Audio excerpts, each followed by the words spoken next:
This video will explain to you what is the meaning of input and output in terms of computer programming. In your Scratch lessons, you already wrote this program.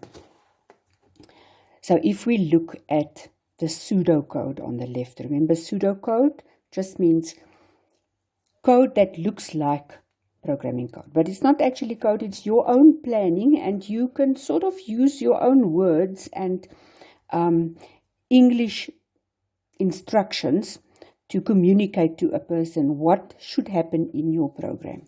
So because we are using Scratch, we always start with when the user clicks the green flag, so that's usually how to run a program in Scratch. And we say end to show this is the end of the event handler. So very simple program. First, the program is going to ask, what is your name? Then you're going to enter your name on the keyboard.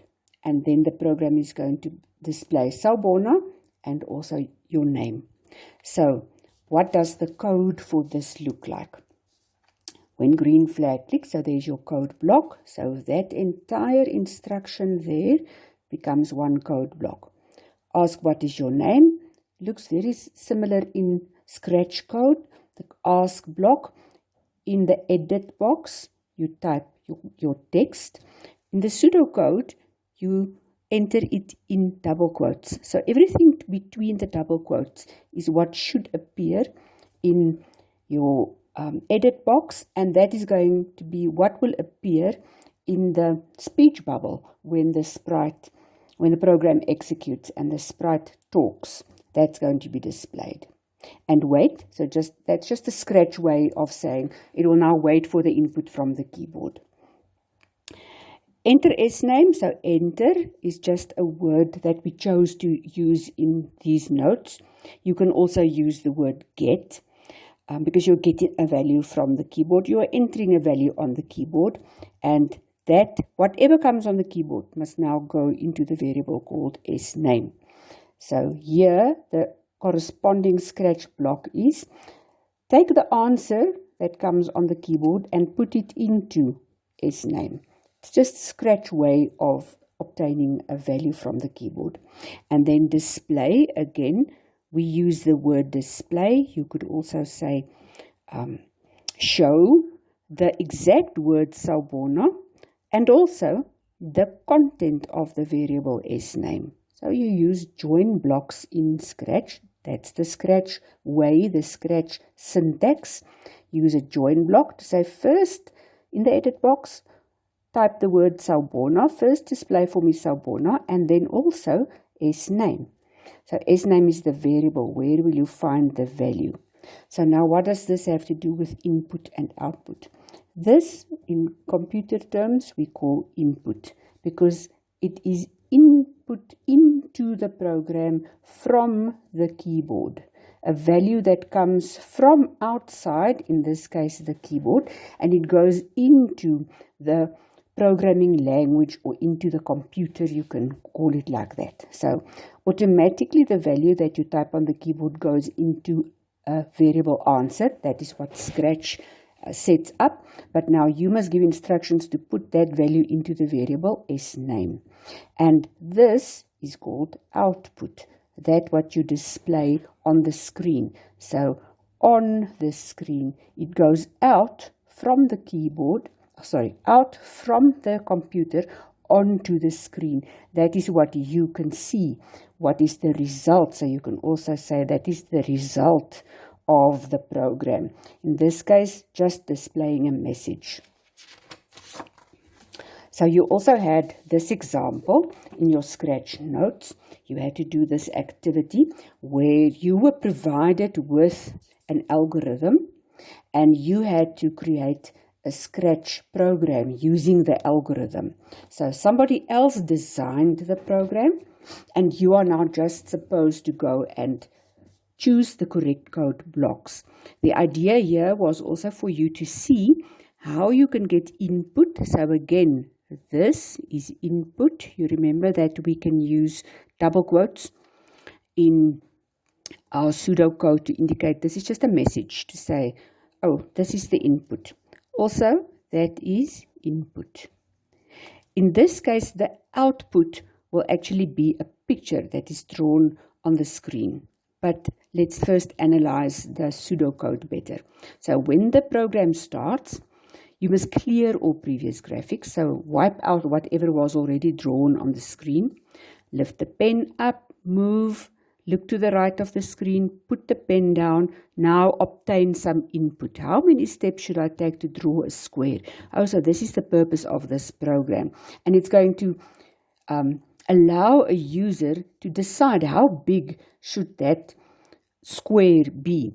And we are just writing a message here for the user of the program to say, don't now enter a value like 600 because then the square will be too big. Don't choose 10 because then the square will be extremely small. It will be not a good picture. So that's why you just show this message. Look, it's between double quotes. So that whole long story is going to appear in the speech bubble of the sprite.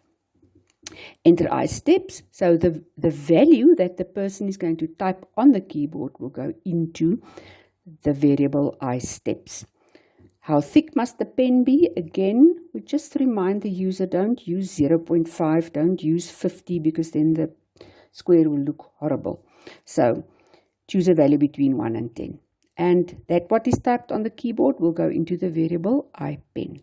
Now you are using that value to set the size. And here comes the drawing now. Repeat 4 times. Move so many steps. So whatever the person chose, if he typed in, I want square with a side of 200, that 200 will be used for the move. Move, turn, wait, and that will happen 4 times. So the next user will maybe say, oh, I want a square of 300, and then the same program can be run, but because a different value was entered on the keyboard, then a different value will be used here.